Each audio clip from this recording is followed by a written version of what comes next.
Hey everybody, my name's Ed. Okay, we're gonna do another movie review. This time we're gonna do Carnal Knowledge from 1971.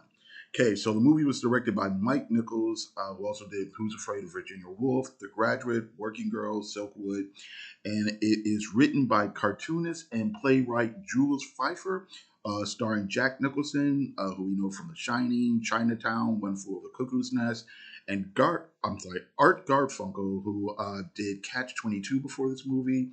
Candice Bergen, who's famous for Murphy Brown, and Anne Margaret, Bye Bye Birdie, Viva Las Vegas, Grumpy Old Man, dozens of other things.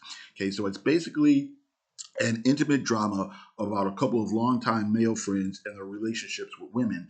The movie takes place over a number of years as their lives change and they interact with different women. Okay, so the plot is basically Jonathan and Sandy are best friends in college. They talk about what types of women they like and what they would like out of relationships. Jonathan is the more outgoing and macho of the two. Sandy is a bit more laid back and sensitive. Sandy meets Susan, who goes to a nearby school and begins to date her. And behind Sandy's back, Jonathan also begins to date her. While Jonathan is able to have sex with Susie before Sandy is, he's jealous that Susan has a greater emotional connection with Sandy.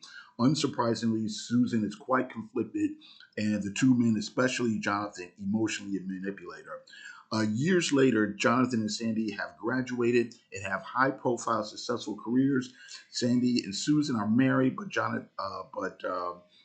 Sandy is bored with their sex life.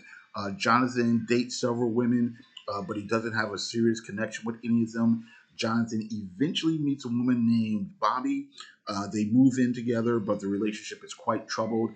Bobby is frequently depressed, and Jonathan is frustrated by her lack of ambition. Now, the film is not overly long. It's not really plot heavy. It's basically a character piece. It revolves around conversations between the two men and the other characters rather than exciting incidents. And it's a pretty mature movie, in the subject matter, but also the way it deals with it. It's pretty nuanced and complex. It's not particularly melodramatic, but it is still engaging. The characters are neither all good nor all bad. They're all conflicted people with contradictory values inside of themselves. The script is very well written. It's written by Jules Pfeiffer. He's mostly known for his political cartooning in the 60s throughout the 80s, but he's also done a number of screenplays and stage plays. The characters are complex and layered. It exposes the casual sexism of men while not really endorsing it. There's some dark humor that mostly comes through the dialogue. The story, such as it is really just a series of conversations. And it's not surprising that Pfeiffer originally wrote it as a play, but then thought it might be able to work as a film. Now, Mike Nichols, he's been known as what's called an actor's director. So Nichols has a long career, spanning decades of not just movie making, but also stage acting and directing.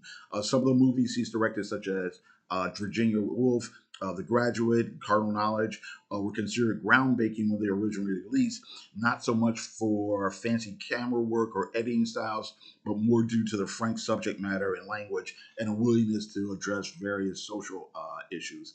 Now, Jack Nicholson, he was already an established star, but when he took this role right after his star was really about to really rise. So he'd been acting for a number of years beforehand, and he just had a scene-stealing part in Easy Rider back in 1969, and then Jacqueline Nicholson won accolades for his part in Five Easy Pieces in 1970, and he was going from this character actor or support actor and to being like more of a leading man. So Nicholson did a really great job of portraying Jonathan's narcissism and machismo, as well as imbuing the character with a believable amount of likability.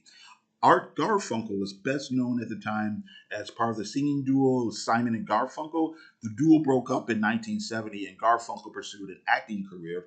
This was his second role, and he did a good job as a laid back but not quite hapless Sandy.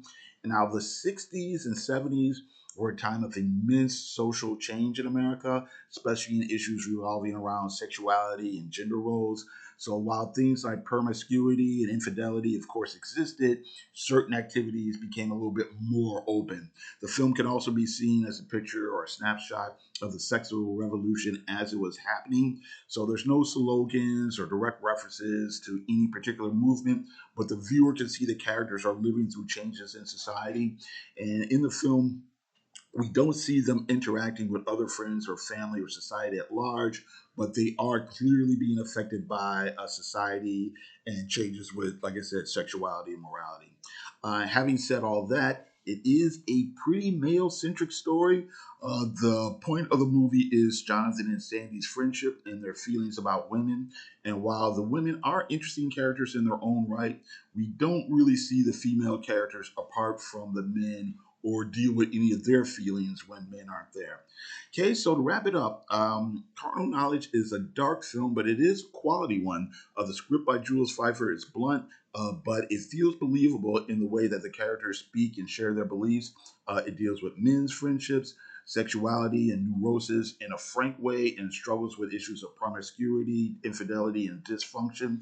There's great acting by everyone involved, but Jack Nicholson is, of course, the star of the film.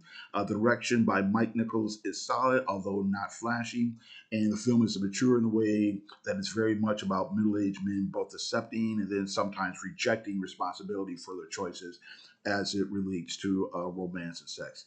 So again, it's a dark movie, but it is kind of funny and fascinating, or kind of I'm sorry, it's a dark movie, but it does have a certain amount of humor. It's engaging, and it's ultimately a pretty fascinating film. All right, so then that's it. I got to thank you very much for watching. I do appreciate it. You have a great day.